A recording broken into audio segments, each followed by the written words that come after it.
Makita sa video ang gipost si Sanya Lopez nga dayag ang closeness niya og iyang lola. Mas gipili niyang isaulog ang iyang birthday kauban ng mga espesyal nga tao sa iyang kinabuhi pinaagi sa pagbisita kanila.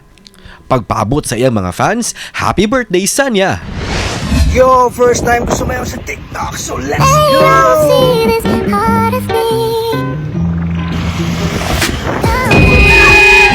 Usalang kini sa mga video nga napakita sa fan side ni kapuso actor Dennis Trillo. Giangkon sa aktor nga maski siya, mas malingaw siyang magtanaw sa iyang mga TikTok video nga puno sa good vibes. Giila ang official TikTok sa GMA Network nga most viewed entertainment account sa tibok buwan sa Hulyo. Matod sa TikToktainment nga ang GMA Network nakatala og 298.3 million views sa tibok Hulyo. Pipila sa mga programa nga nagtrending ang video clips mo ang hit shows nga Abot Kamay na Pangarap, Voltes 5 Legacy, Royal Blood, Magandang Dilag ug uban pa.